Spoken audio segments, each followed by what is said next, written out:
جو کہتے ہیں کہ اس کا قرآن میں ذکر نہیں ہے، آدھے سے زیادہ قرآن میری تاریخ ہے، یہ اس کے اندر کھول کھول کے رکھ دیا، دنیا کی کوئی طاقت اس کا رد نہیں کر سکتی۔ اگر دنیا کی کوئی طاقت رد کر دے تو یہ جو سب سے زیادہ جن کو پریشانی لاحق ہے پاکستان میں، پاکستانی قوم، چلیں آپ کو ایک چیلنج دیتا ہوں، آپ کے ملک پر کتنا قرضہ ہے؟ آپ کے ملک پر آپ کے وزیر اعظم کا کہنا ہے کہ 28 سے 30 ہزار ارب روپے قرضہ ہے، بیرونی قرضہ جو ہے۔ تو آپ ایسا کریں، اگر میرا رد کر دیں، حکومت پاکستان کو بھی چیلنج ہے، تمام کے تمام ملاؤں کو چیلنج ہے، ہر فرقے کے ملاؤں کو چیلنج ہے، ہر وہ شخص جس کو آپ نے اپنا رہنما بنایا ہوا ہے، کوئی آپ کا پیر ہے، کوئی صوفی ہے، کوئی ملا ہے، کوئی شیخ ہے، کوئی مفتی ہے، کوئی حضرت ہے، کوئی، سب اکٹھے ہو جائیں، سارے کے سارے فرقے اکٹھے ہو جائیں، اگر میرا رد کر دیں، یہ 3 جلدیں ہیں، تمام حقائق اس میں ہیں، اگر کوئی رد کر دے، اگر کوئی یہ ثابت کر دے کہ میں اللہ کا رسول احمد عیسیٰ نہیں ہوں، وہی احمد عیسیٰ جس کا انتظار کیا جا رہا تھا، تو جو آپ کے ملک پر قرضہ ہے اس سے 100 گنا زیادہ انعام دوں گا۔ نہ صرف آپ کے ملک کا قرضہ اتر جائے گا، بلکہ آپ دنیا کے امیر 3 ملکوں میں شمار ہو جائیں گے، اور اس کے علاوہ آپ کے ملک کے جتنے افراد ہیں، جتنی آبادی ہے، فی فرد کے حساب سے 1 ارب انعام دیا جائے گا آج۔ اور اس کے علاوہ میں اپنے آپ کو پیش کروں گا پوری دنیا کے سامنے، مجھے پھانسی دے دی جائے، میری گردن اتار دی جائے،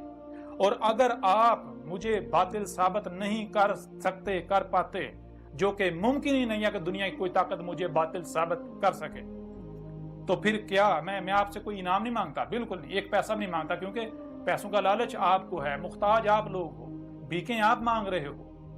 مجھے آپ سے پیسوں کی ڈیمانڈ نہیں، کم از کم قتل کی سزا تسلیم کرو جو تم نے خود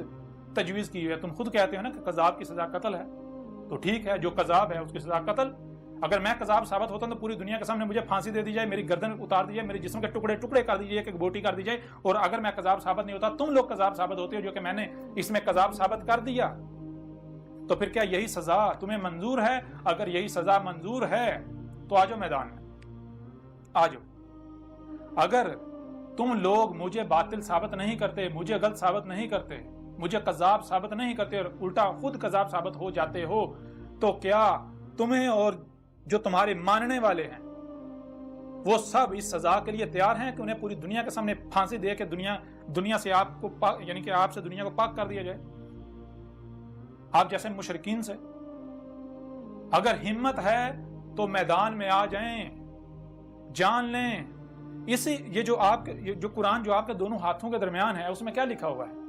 اس میں تو بالکل واضح ہے، ایک طرف رسولوں، دیکھیں رسولوں کو سامنے رکھیں، رسولوں کے بارے میں قرآن میں کیا لکھا ہے؟ پورے قرآن میں رسولوں کے بارے میں یہ لکھا ہے، کسی ایک بھی رسول نے یہ نہیں کہا کہ میں تمہیں منوانے کے لیے آیا ہوں، کسی ایک بھی رسول نے یہ دعویٰ نہیں کیا کہ میں منوانے کے لیے، ہر رسول نے یہ کہا کہ میرے اوپر صرف یہ ہے کہ میں نے کھول کھول کے پہنچانا ہے، بس۔ وہ منوانا جس کا کام ہے وہ منوا لے گا، منوانا میرے رب کا کام ہے، منوا لے گا۔ جس دن میں اپنی ذمہ داری پوری کر دوں گا، پیغام کھول کھول کر پہنچا دوں گا، اس کے بعد میرا رب منوا لے گا۔ دیکھیں ہاں کیسے منواتا ہے، پھر پتہ چلے گا تم مانتے ہو یا نہیں مانتے۔ ہر رسول نے یہ کہا، کسی ایک بھی رسول نے یہ نہیں کہا کہ میں وکیل بنا کر بھیجوں گا، وکیل کا کام ہوتا ہے منوانا۔ کوئی کہتا ہے کہ مجھے تم یہ چیز، میرا یہ مطالبہ پورا کرو، میں مان جاؤں گا، تو اگر اس کا مطالبہ پورا کیا جائے تو یہ ہے وکالت کرنا؟ نہیں، یہ نہیں ہے۔ بھائی ہر رسول کا کام ہوتا ہے حق جو ہے وہ کھول کھول کر پہنچا دینا، کوئی مانتا ہے مانے، نہیں مانتا نہ مانے، ہر رسول کی یہ دعوت رہی، ہر رسول نے اپنے امتی کو، اپنے ماننے والے کو یہی کہا تمہاری ذمہ داری یہ ہے، منوانا تمہاری ذمہ داری نہیں ہے، منوانا اللہ کا کام ہے۔ اور دوسری طرف جو باطل ہیں، باطل کا کام اس کے بعد دلیل نہیں ہوتی، وہ کہتا ہے کہ ہاں اسی پر چلو جس پر ابا اجداد کو پایا، وہ کہتا ہے غور و فکر نہیں کرنا۔ حق کیا ہے؟ اسی قرآن میں اللہ کہہ رہا ہے، کیا کہہ رہا ہے؟ اللہ تو بار بار یہ کہہ رہا ہے، اللہ کہہ رہا ہے کہ جان لو حق جو ہے، حق بےہودہ قسم کی بے قسم کی لاٹھیوں کا محتاج نہیں ہوتا کہ نہ اس کی نہ سننا، اس کی نہ سننا، اس کے پیچھے نہ جانا، تمہارا ایمان خراب ہو جائے گا۔ ایمان نہ ہوا، دودھ ہو گیا جو تھوڑی دیر گرمی میں پڑا خراب ہو جائے گا۔ ہے عجیب بات، ایمان کا تمہیں پتہ نہیں ایمان کہتے کسے ہیں؟ تم نے تو تم تو اسی کو حق کہہ رہے جو تم نے سنا، تحقیق تم نے کی نہیں، غور و فکر تم نے کی نہیں، کسی چیز کا تمہیں نہیں پتا۔ تمہارا اللہ کیا کہہ رہا ہے؟ اللہ تو بار بار یہ کہہ رہا ہے، اللہ کہہ رہا ہے حق کی نشانی یہ ہے کہ حق جب بھی سامنے آتا ہے، حق کہتا ہے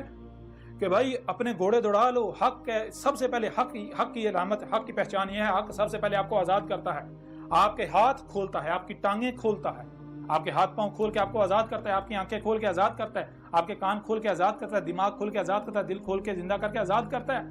آزاد ہو جاؤ، تحقیق کرو، اپنے گھوڑے دوڑاؤ، اپنے جہاں تک جا سکتے ہو جاؤ،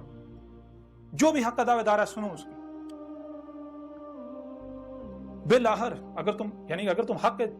طلبگار ہو تو بالآخر تمہیں یہاں آنا پڑے گا، تمہارے اوپر واضح ہو جائے گا کہ یہ حق ہے۔ اور اگر کوئی باطل ہے تو باطل کی پہچان یہ ہے کہ باطل سب سے پہلے آپ کا رستہ بند کرتا ہے، آپ کے ہاتھ باندھتا ہے، آپ کے پاؤں باندھتا ہے، آپ کی آنکھیں بند کرتا ہے، آپ کے کان بند کرتا ہے، اور وہ یہ نہیں کہتا کہ میں باطل ہوں، دیکھو اگر تم اس کی بات سنو گے تو تمہارے اوپر باطل واضح ہو جائے گا، حق واضح ہوگا، نہیں، وہ ایسا نہیں کہتا۔ وہ طرح طرح کی ملامتوں سے ڈرا کر طرح طرح کے اس نے مفروضے کڑے ہوئے ہوتے ہیں تاکہ اس کو باطل کو پتہ ہے اگر لوگوں نے اس کی بات سن لی، باطل تو ہر لمحے کانپ رہا، اس کی ٹانگیں باطل کی کانپ رہی ہوتی ہیں، باطل کو ہر لمحے خوف ہوتا ہے کہ کہیں حق سامنے نہ آ جائے، اس وجہ سے وہ لوگوں کی ہاتھ منہ باندھتا ہے، ان کی آنکھیں کان بند کرتا ہے، نہ اس کی نہ سننا، اس کی طرف نہ جانا، اس کے قریب نہ جانا، اس کی نہ سننا، کیوں اس کو پتہ ہے، باطل کو پتہ ہے اگر اس نے اس کی بات سن لی، اگر انہوں نے اس کی بات سن لی، اس کی طرف چلے گئے تو کہیں ایسا نہ ہو کہ میری جڑیں کٹ جائیں، میری بنیادیں کٹ جائیں۔ باطل کو ہر لمحے خوف لاحق ہوتا ہے، اس وجہ سے باطل روکتا ہے، نہ اس کی نہ سننا، اس کے پیچھے نہ جانا، اس کے پیچھے نہ جانا، اس کی نہ سننا، اس کی نہ سننا۔ یہ ہے حق و باطل کی نشانی جو قرآن بتاتا ہے۔ اب اگر آپ لوگ حق پر ہو تو اپنے آپ کو قرآن سے حق ثابت کرو۔ جو لوگ آپ کہہ رہے ہو کیا یہی ہر رسول نے کیا، کیا یہی محمد نے کیا تھا، کہ یہی محمد تو ابراہیم کی ملت کو واضح کرنے آیا تھا نا، تو کیا یہی ابراہیم نے کیا تھا، یہی موسیٰ نے کیا تھا، یہی عیسیٰ نے کیا تھا، یہی اس سے پہلے جو ہے یعنی کہ پیچھے جائیں شعیب نے کیا تھا، لوط نے کیا تھا، مزید اور پیچھے چلے جائیں، کیا یہی جو ہے وہ ہندو جسے رام کہتے ہیں، قرآن میں اسے ہود کہا گیا، رام ہود، کیا رام نے بھی یہی کیا جسے قرآن میں ہود کہا گیا؟ کیا کرشنا ہندو جسے کرشنا یا کرشن کہتے ہیں، قرآن میں اسے عاد کہا گیا، عاد اللہ کا رسول، کیا عاد نے یعنی کرشنا نے بھی یہ کیا تھا؟ نہیں، بالکل نہیں۔ کرشنا نے کیا کہا تھا، رام جو کہ یعنی ہود، اس نے کیا کہا تھا، وہ بھی سب کھول کھول کر واضح کیا جائے گا۔ کچھ لوگ سوال کر رہے ہیں جی آپ جو ہے وہ سارا آپ نے یعنی کہ اسلام کو سارے کے سارے یہ جو روایتی اسلام چلا آ رہا ہے آپ نے اس سارے کے سارے کو غلط کہہ دیا، یہ نمازیں حج روزے کا یہ سب کا سب باطل ہے، یہ حق نہیں ہے، تو باقی کیا مذاہب سارے حق پر، ان کے خلاف بات نہیں کی۔ اس وقت آپ سے مخاطب ہیں تو آپ کے بارے میں بات کی جائے گی نا،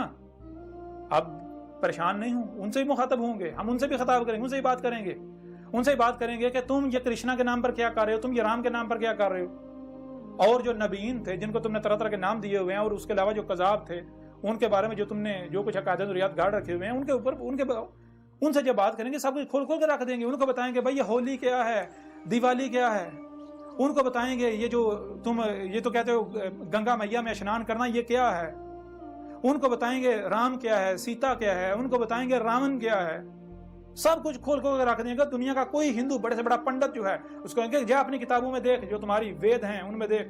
جو پران ہیں ان میں دیکھو، مہابھارت میں دیکھو، مہابھارتا جو ہے، گیتا اٹھاؤ اس میں دیکھو، دنیا کی کوئی طاقت ثابت نہیں کر سکے گی۔